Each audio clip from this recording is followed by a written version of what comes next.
the things that we can do to maximize color for those fish that maybe they might change their color depending on a number of factors. So first thing, the types of foods that you feed. It's important to give a fish a varied diet that's appropriate for the types of fish that you're keeping. That varied diet will help bring out their colors a little bit more vibrantly, and it'll keep the fish healthy. Fish health is a definite factor in whether or not your fish are going to remain colorful. And I think a lot of us have seen this before, where we might have some fish that are sick, or maybe they're getting old and they start to lose their color, especially towards the end of their life. And so overall fish health is going to play a major factor, or at least a factor, in keeping your fish colorful. The types of foods that you feed are important.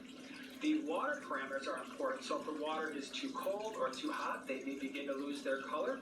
If the water is high in ammonia or nitrites and they're experiencing ammonia burn, or they're lacking oxygen, that may play a role in fish color. Even the other types of fish in the tank may play a role. And so if there are fish that are bullies, the fish that are getting bullied may reduce their colors. And this is especially true for cichlids. And we're going to talk about them in a minute and talk about how we can maximize their color as well. The other thing to consider is that you're keeping cichlids in particular, females just typically don't get a lot of color. If you're dealing with haps or peacocks and even some types of mbunas, that's why things like yellow labs and red zebras, they're really popular because the females and males both tend to have a lot of color. But for some cichlids, sometimes they're just brown, sometimes they're just silver, while the males display really vibrant colors. But the males may not display those vibrant colors all the time. And so that's another fact that we have to consider.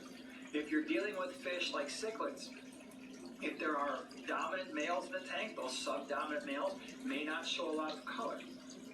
If you have males in the tank and there aren't a lot of females in the tank, they may not show as much color because they're not displaying for those females.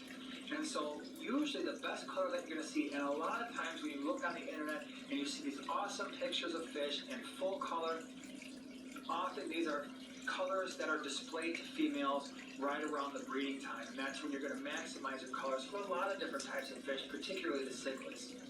Something else you should probably consider, the lights. What type of lights do you have in your tank? If you have a dull, old fluorescent light, that may not bring out the colors very well in your fish. Where if you've got a newer light, maybe an LED, that will certainly enhance the colors of fish. Depending on the spectrum of light, that may also enhance the colors of fish. And so lighting can play a major role in whether or not your fish, one, are comfortable in their surroundings, and two, are going to display their full colors. But one of the biggest factors that I think affects fish color, and we've talked about it a number of times, and it is perhaps one of the easiest things to deal with, is the color of your substrate and the color of your background. Those two things can play a major immediate role in the color of your fish. And we've provided lots of examples throughout our videos. So for instance, the sahitas that we keep, when they were on a black substrate with a black background, they appeared very dark brown.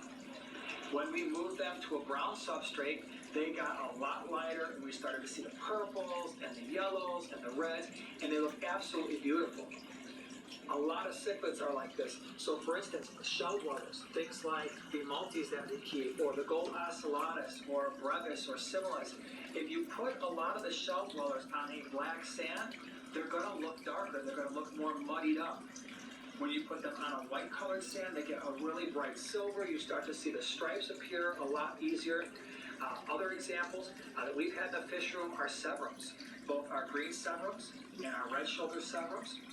When they're on a black background and a black substrate, especially the green severums, they appear almost blackish, grayish, brown with a little bit of green.